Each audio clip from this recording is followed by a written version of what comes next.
160/95.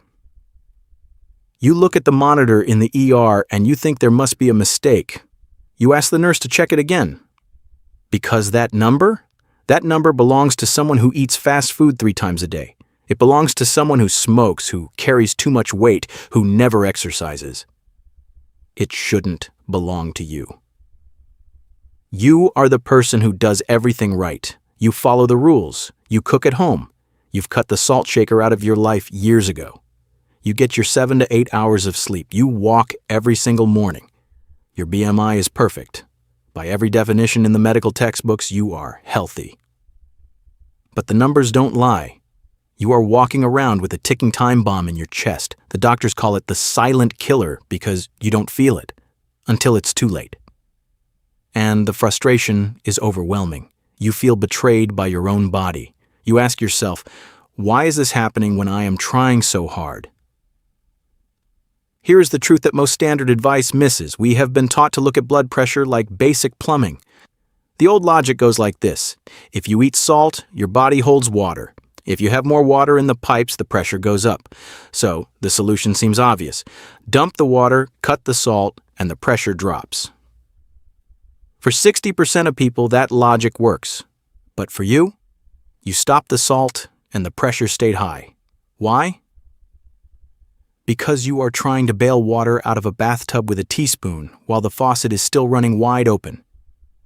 The problem isn't the water in the tub. The problem is a hidden switch that has locked your kidneys into hoarding mode. It doesn't matter how much kale you eat or how many steps you take. If this biological switch is flipped on, your body is fighting against you to keep that pressure high. It is not about volume anymore, it is about signals. If you are tired of following the guidelines and getting the wrong results, and if you want to know what that hidden switch is, type the number 1 in the comments right now. Let's see how many of us are in this boat together. Because today we're going to stop looking at the plumbing and we are going to look at the signal that controls the pump. So what is this mysterious signal that overrides your healthy diet? It is insulin. Now before you click away thinking, I am not a diabetic, my blood sugar is fine, please listen closely. This is the single biggest misunderstanding in modern cardiology. We have been trained to think of insulin only in terms of blood sugar control. But insulin is actually a master hormone. It is a growth signal. And most importantly, it has a rhythm. In a perfect world, insulin is supposed to spike when you eat, do its job, and then drop all the way back down to a quiet baseline. It is this quiet time that allows your body to reset. But let's look at the healthy lifestyle we are told to follow today. You wake up and have oatmeal at 7 a.m. Insulin spikes. You have a healthy mid-morning snack at 10 a.m. Insulin spikes again. Lunch at noon. Spike. A protein bar at 3 p.m. Spike. Dinner at 6 p.m. Spike. And a little yogurt before bed. That is spike number 6. You are not eating junk food. You are eating healthy. But you are eating constantly. Because you never stop grazing, your insulin levels never have a chance to drop back to 0. You are living in a state of chronic low-grade insulin elevation. And here is where it hits your blood pressure. Your kidneys are not just filters. They are obedient soldiers. They listen to insulin. When insulin is high, it sends a direct command to your kidneys. Hold on to the salt. It literally locks the sodium channels in your kidneys. Think about the irony of this. You are at the grocery store, carefully buying the low-sodium soup. You are suffering through tasteless meals. But because you are snacking 6 times a day, your insulin levels are forcing your kidneys to hoard every single milligram of salt you do eat. You are trying to empty the bathtub with a thimble, but you left the faucet running. This is why your blood pressure won't budge. You fixed the ingredients, the what, but you broke the mechanism, the when. If this is starting to make sense and you want to know exactly how to turn this switch off without starving yourself, type the number 2 in the comments below. Because next, we need to talk about the silent saboteur that happens when you look thin on the outside, but your body is telling a different story on the inside. So, we know insulin tells your kidneys to hoard salt. That is bad enough, but unfortunately that is only the first part of the story. When your insulin is chronically elevated from grazing all day, it triggers a chain reaction that hits your cardiovascular system from two other angles. First, it hijacks your nervous system. Insulin keeps your sympathetic nervous system, your fight-or-flight response, permanently switched on. Even if you are sitting on your couch watching TV, biologically your body thinks it is running from a tiger. Your heart rate stays slightly elevated. You feel a low-level anxiety or wired feeling that you just cannot shake. You're driving your car with the parking brake on and the engine revving. Second, it destroys flexibility. Your arteries are supposed to be like rubber hoses, flexible and able to expand when blood pumps through. But high insulin prevents the lining of your blood vessels from producing the nitric oxide they need to relax. Your arteries become stiff. Now, put it all together, your kidneys are filling the system with fluid, your heart is pumping faster because of the nervous system stress, and your pipes have turned into rigid steel. The pressure has nowhere to go but up. Now I can hear some of you saying, "But I am thin. My doctor says my weight is perfect. Surely this doesn't apply to me." This is the most dangerous misconception of all. You might step on the scale and see a healthy number, but there is a medical condition that affects millions of people who think they are in the clear. We call it TOFI, thin outside, fat inside.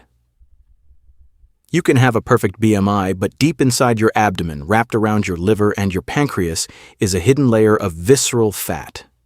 This is not the squishy fat you can pinch on your waistline. This is dangerous, metabolically active fat. Think of this visceral fat as a toxic factory. It runs 24/7, pumping out inflammatory chemicals that block insulin from working correctly. Your pancreas senses this resistance and shouts back by pumping out even more insulin.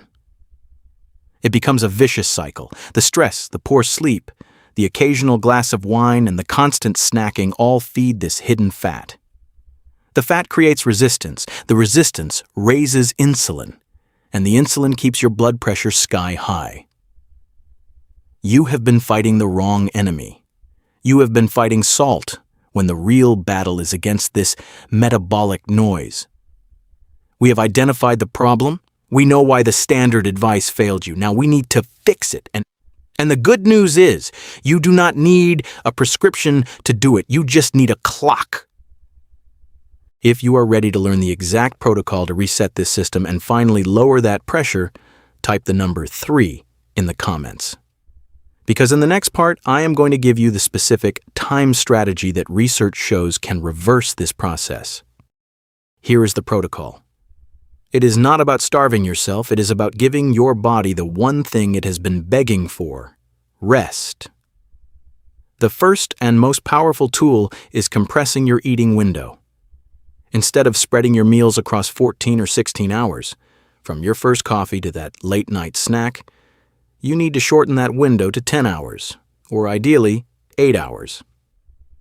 If you finish dinner by 6 p.m. and do not eat again until 8 a.m. or 10 a.m. the next day, you give your body a 14 to 16 hour break. This is the magic zone. During these hours, your insulin finally drops to its true baseline.